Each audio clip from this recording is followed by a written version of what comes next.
Hello everyone, very good morning and जय Hind friend. स्वागत है आप सभी का एक बार फिर से मेरे YouTube channel the world affair GS में। फ्रेंड 1 जून 2023 की करंट अफेयर्स के इंपॉर्टेंट प्रश्नों के साथ शुरू करते हैं वीडियो। तो दोस्तों बने रहिए लास्ट तक। ये रहा पहला प्रश्न। महाराष्ट्र सरकार ने राज्य के चिकित्सा शिक्षा एवं औषधि विभाग के स्वच्छ मुख अभियान के तहत किसे स्माइल एम्बेसडर के रूप में नामित किया है। तो दोस्तों स्माइल एम्बेसडर के रूप में किसको नामित किया गया है महाराष्ट्र सरकार द्वारा। तो दोस्तों है सचिन तेंदुलकर। कौन है सचिन तेंदुलकर? तो दोस्तों भारतीय भूतपूर्व क्रिकेटर है सचिन तेंदुलकर।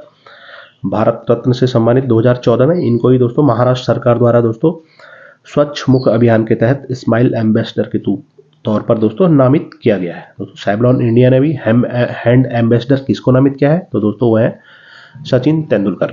दोस्तों अपने 50वें जन्मदिन पर सचिन तेंदुलकर को कहां पर सम्मानित किया गया? तो दोस्तों शाहजहां क्रिकेट स्टेडियम और सिडनी क्रिकेट स्टेडियम ऑस्ट्रेलिया में दोस्तों स्टैंड का नाम सचिन तेंदुलकर के नाम पर रखा गया। बढ़ते हैं प्रश्न नंबर 2 पर। दोस्तों 21वें वार्षिक ग्रीन टेक पुरस्कार समारोह में प्रतिष्ठित green tech safety award 2023 green tech safety award 2023 से किसको सम्मानित किया गया? तो दोस्तों ग्रीन टेक सेफ्टी अवार्ड 2023 से सम्मानित किया गया राष्ट्रीय इस्पात निगम लिमिटेड, RINL, राष्ट्रीय इस्पात निगम लिमिटेड। इसको ही दोस्तों ग्रीन टेक सेफ्टी अवार्ड 2023 से सम्मानित किया गया है। बढ़ते हैं प्रश्न नंबर 3 की ओर। तो लाइफ को बनाओ रिच, लाइफ को बनाओ रिच के नाम के साथ किस बैंक ने एक नया अभियान शुरू किया है? नारे के साथ स्लोगन दिया गया है दोस्तों। लाइफ को बनाओ रिच स्लोगन या नारे के साथ किस बैंक ने एक नया अभियान शुरू किया गया? तो अभियान का नाम है लाइफ को बनाओ रिच। यह शुरू किया गया है दोस्तों यस बैंक द्वारा। दोस्तों यस बैंक ने अपना रिसेंटली अपना लोगो वो भी चेंज किया है। साथ ही साथ उन्होंने यह अभियान लाइफ को बनाओ रिच नारे के साथ दोस्तों इस अभियान की भी शुरुआत की है। यस बैंक, इसकी स्थापना होती वर्ष 2004 में। हेडक्वार्टर कहाँ है? तो वह है दोस्तों मुंबई में। वर्तमान समय में चेयरमैन कौन है यस बैंक के? दोस्तों वह है सुनील मेहता। और बात की जाए MD एंड CEO की तो वह है दोस्तों प्रशांत कुमार। बढ़ते प्रश्न नंबर 4 पर। दोस्तों विश्व तंबाकू निषेध दिवस या जिसे तंबाकू विरोधी दिवस के रूप में भी जाना जाता है यह हर साल कब मनाया जाता है? तो ध्यान दें दोस्तों 31 मई। तो हर वर्ष 31 मई को विश्व तंबाकू निषेध दिवस या तंबाकू विरोधी दिवस के रूप में यह मनाया जाता है। वर्ष 2023 में दोस्तों विश्व तंबाकू निषेध दिवस की थीम क्या थी? तो दोस्तों हमें भोजन चाहिए तंबाकू नहीं, we need food not tobacco. यह इस बार वर्ष 2023 के लिए दोस्तों विश्व तंबाकू निषेध दिवस की थीम थी। बढ़ते प्रश्न नंबर 5 पर। तो किस राज्य सरकार ने नमो शेतकारी महासम्मान योजना नामक एक नई वित्तीय योजना को मंजूरी दी है, जिसके तहत दोस्तों राज्य में 1 करोड़ से अधिक किसानों को सालाना 6,000 रुपए का भुगतान किया जाएगा?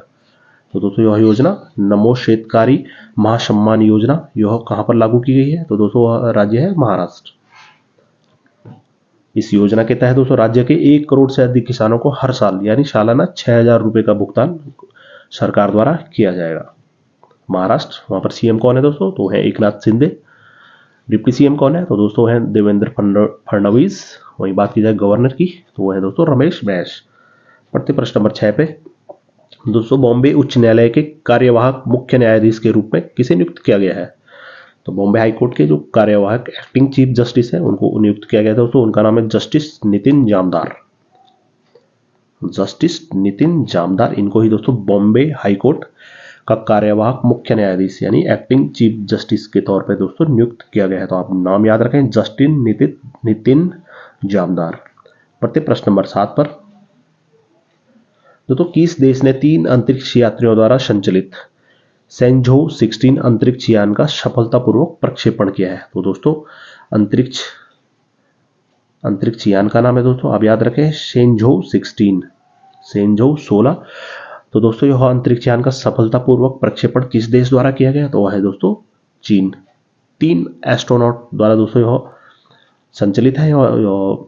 अंतरिक्ष यान नाम है सेंझोउ 16। तो आप याद रखें चीन देश द्वारा दोस्तों इसका सफलतापूर्वक प्रक्षेपण किया गया है। बढ़ते हैं प्रश्न नंबर 8 पर। तो किस राज्य सरकार ने अपने घरों को पूरा करने या अपग्रेड करने के लिए धन की कमी का सामना करने वाले लाभार्थियों को वित्तीय सहायता प्रदान करने के लिए मो घर या मेरा घर योजना शुरू की है? तो दोस्तों मो घर या मेरा घर योजना दोस्तों जो घर बनाने या उसको अपग्रेड करने के लिए जिन भी लोगों को दोस्तों फाइनेंशियली कोई इश्यू आते हैं, लाभार्थियों को दोस्तों वित्तीय सहायता प्रदान करने के लिए यह योजना चलाई गई, तो वह राज्य है दोस्तों उड़ीसा राज्य। याद रखें, मो घर, यह योजना चलाई गई है उड़ीसा राज्य द्वारा। उड़ीसा के जो चीफ मिनिस्टर कौन है, तो वह है दोस्तों नवीन पटनायक। वहीं अगर बात की जाए गवर्नर कौन है वर्तमान समय में, तो वह है दोस्तों गणेशी लाल। बढ़ते हैं प्रश्न नंबर 9 पर।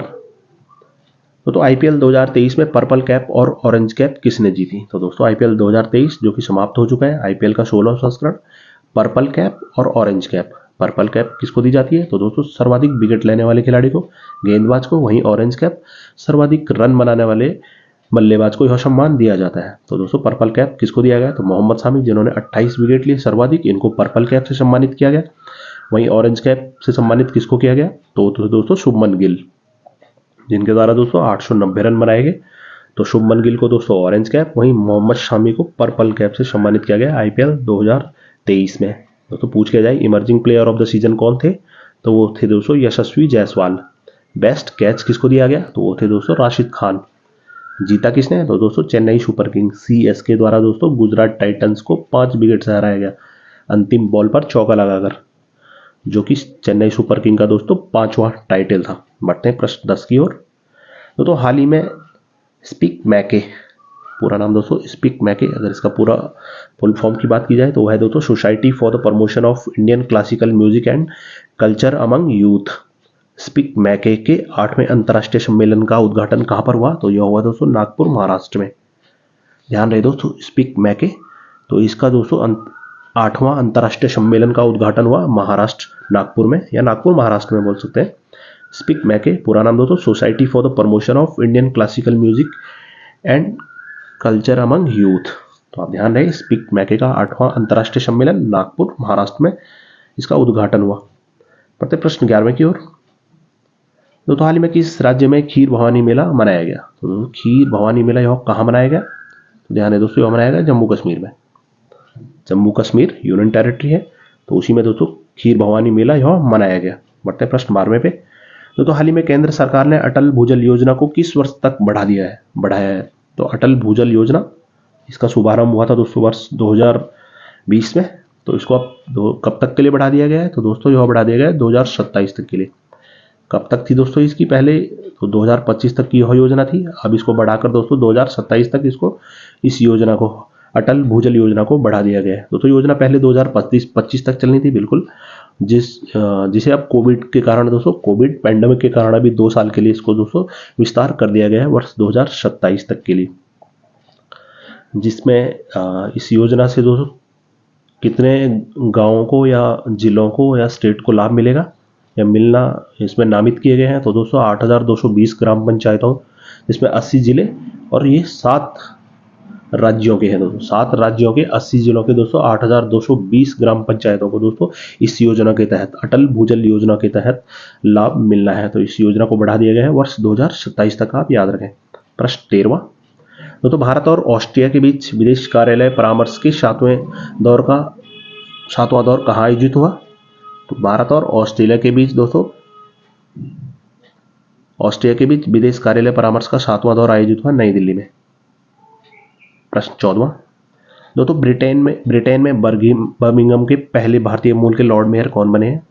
तो ब्रिटेन के दोस्तों बर्मिंघम में पहले भारतीय मूल के लॉर्ड मेयर चुने गए, उनका नाम है दोस्तों चमन लाल। दोस्तों रिसेंटली यूनाइटेड किंगडम यूके के दोस्तों कॉवेंट्री शहर के लॉर्ड मेयर जो चुने गए, उनका नाम है दोस्तों जसवंत सिंह विरदी।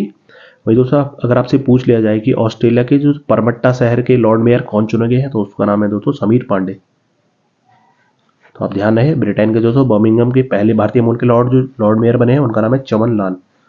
बढ़ते हैं प्रश्न 15वें पे। तो किस राज्य सरकार ने मई 2023 में नशीले पदार्थों के आदी लोगों के इलाज के लिए राज्य के सभी जिलों में कम से कम एक नशा मुक्ति केंद्र खोलने की घोषणा की है? तो दोस्तों राज्य के हर एक जिले में दोस्तों एक नशा मुक्त केंद्र खोलने की योजना की है मई 2023 में। वो है तेलंगाना राज्य। दोस्तों कितने हैं दोस्तों यहाँ पर डिस्ट्रिक्ट? तो 33। बढ़ते हैं प्रश्न 16वें पे। दोस्तों किस देश के प्रधानमंत्री पुष्प कमल दहल प्रचंड 4 दिवसीय आधिकारिक दौरे पर भारत आए हैं? तो दोस्तों प्रधानमंत्री पुष्प कमल दहल प्रचंड ये किस देश के प्रधानमंत्री हैं? तो दोस्तों यह नेपाल के हैं। और यह 4 दिवसीय ऑफिशियल दौरे पर दोस्तों भारत पहुंचे हैं। ये बात की जाए नेपाल के दोस्तों राष्ट्रपति कौन है, तो दोस्तों है रामचंद्र पौडेल। और पुष्पकमल दहल प्रचंड क्या है, तो दोस्तों वो वहां पर प्रधानमंत्री है नेपाल में। मतलब प्रश्न 17वें पे तो एनटीआर ए पॉलिटिकल बायोग्राफी नामक पुस्तक किसने लिखी है, तो दोस्तों रिसेंटली वो पुस्तक लॉन्च की गई है, एनटीआर अ पॉलिटिकल बायोग्राफी। तो यह पुस्तक लिखी गई है दोस्तों रामचंद्र मूर्ति कोंडू भातला इनके द्वारा, रामचंद्र मूर्ति कोंडू भातला इनके द्वारा दोस्तों यह पुस्तक लिखी गई है, एनटीआर पॉलिटिकल बायोग्राफी।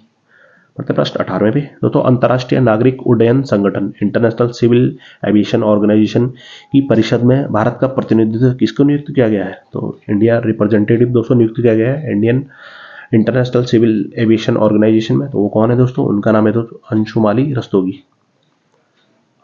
रस्तोगी। इनको ही अंतर्राष्ट्रीय नागरिक उड्डयन संगठन की परिषद में दोस्तों भारत का प्रतिनिधित्व निधि के तौर पर दोस्तों इनको नियुक्त किया गया। तो आप याद रखें अंशुमाली रस्तोगी। बढ़ते प्रश्न 19वें की ओर दोस्तों SPG special protection group SPG द्वारा वर्तमान में प्रधानमंत्री की सुरक्षा की जिम्मेदारी अब भारतीय पुलिस सेवा यानी इंडियन पुलिस सर्विसेज के कम से कम किस रैंक के अधिकारी द्वारा संभाली जाएगी। तो दोस्तों उसमें चेंजेस हुए हैं, एसपीजी जो भी भारत के प्रधानमंत्री की जो सुरक्षा है सिक्योरिटी उसमें चेंजेस किए गए हैं। तो अभी यह कार्यभार दोस्तों कम से कम आईपीएस ऑफिसर किस रैंक के आईपीएस अधिकारी द्वारा संभाली जाएगी, तो वो है दोस्तों एडिशनल डायरेक्टर जनरल एडीजी। कम से कम आईपीएस जो होगा वो एडीजी रैंक के होंगे, उनके द्वारा ही दोस्तों जो भारत के प्रधानमंत्री की सुरक्षा है वो एसपीजी ही करेगी, लेकिन कमान किसके द्वारा संभाली जाएगी, तो कम से कम दोस्तों एडिशनल डायरेक्टर जनरल रैंक के आईपीएस अधिकारी द्वारा। बढ़ते हैं आज के अंतिम और 20वें प्रश्न पर दोस्तों गोवा राज्य की 36वीं वर्षगांठ 36th anniversary of statehood of Goa किस दिन मनाई जाती है, तो यह मनाई जाती है दोस्तों 30 मई को। हर वर्ष 30 मई को ही दोस्तों गोवा स्टेटहुड डे मनाया जाता है। इसलिए दोस्तों 30 मई 1987 को गोवा को दमन और दीव से अलग कर दिया गया था, तो इसलिए हर वर्ष दोस्तों 30 मई को गोवा स्टेटहुड डे के तौर पे मनाया जाता है। बात की जाए गोवा दोस्तों पुर्तगालियों से आज़ाद कब हुआ था, तो वह हुआ था दोस्तों वर्ष 1961 में। तो आप याद रखें 1987 में गोवा को दमन और दीव से अलग किया गया था, इसीलिए हर वर्ष 30 मई को ही दोस्तों गोवा स्टेटहुड डे के तौर पर मनाया जाता है। बात करें गोवा की राजधानी क्या है, तो दोस्तों है पणजी। वहाँ पर चीफ मिनिस्टर कौन है, सीएम, तो दोस्तों वह है प्रमोद सावंत। बात की जाए दोस्तों गवर्नर कौन है गोवा के, तो दोस्तों वह है पीएस श्रीधरन पिल्लई। तो दोस्तों 1 जून 2023 की करंट अफेयर्स के ये थे इंपॉर्टेंट प्रश्न। तो दोस्तों आपके लिए पिछले वीडियो से प्रश्न, आईपीएल इतिहास में 250 मैच खेलने वाले पहले क्रिकेटर कौन बने हैं, तो आपके सामने ऑप्शन रोहित शर्मा, विराट कोहली, महेंद्र सिंह धोनी या दिनेश कार्तिक। दोस्तों इस प्रश्न का उत्तर आप कमेंट सेक्शन में जरूर लिखकर बताएं। इस वीडियो का पीडीएफ दोस्तों आप मेरे Telegram channel current affair by the world affair GS से भी डाउनलोड कर सकते हैं। उम्मीद करते हैं दोस्तों आपको यह वीडियो पसंद आया होगा। बहुत जल्दी मिलते हैं अगले वीडियो के साथ, तब तक के लिए बाय बाय, टेक केयर, जय हिंद।